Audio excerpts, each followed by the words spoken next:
इन्हीं के बा बोले बाला रे, नाही केहू से डेराला रे।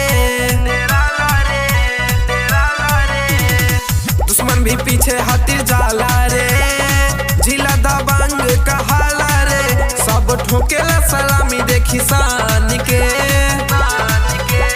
डर नहीं खे केहू के ना अपना जान के। अयोध्या जिला के लइका मरेला शान पे, बैठेला बुलट पे मोछिया तान के। फैजाबाद के लइका मरेला शान पे।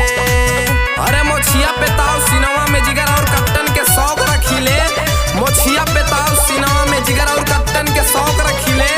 ये अयोध्या वासी हुए बेटा, दुश्मन के दिलवा में अपन खौफ रखिले, दुश्मन के दिलवा में अपन खौफ रखिले। बढ़ चढ़ के बोले ला बोलिया, जे भी जोड़े लगा देला हाथ हो। जिला जवार के सारा दबंग घूमेला इनका साथ हो, घूमेला इनका साथ हो। बढ़ चढ़ के बोले ला बोलिया, जे भी जोड़े लगा देला हाथ हो।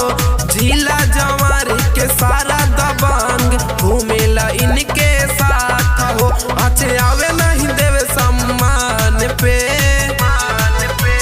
डर नहीं खे केहू के ना अपना जान के।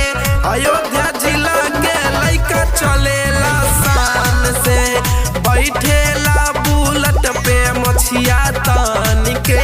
फैजाबाद के लइका मरेला शान पे।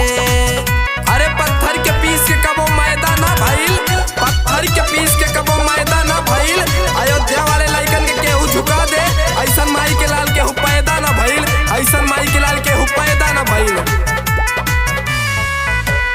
हीरो के जैसन लुक बाटे इनकर, लाखन में इनके खर्चा बा। यूपी बिहार के कोना कोना में दीनेश दीवाना के चर्चा बा, दीनेश दीवाना के चर्चा बा। हीरो के जैसन लुक बाटे इनकर, लाखन में इनके खर्चा बा। यूपी बिहार के कोना कोना में रामेश दीवाना के चर्चा बा। बोला बोली है संभारी के जुबान के, डर नहीं खे केहू के ना अपना जान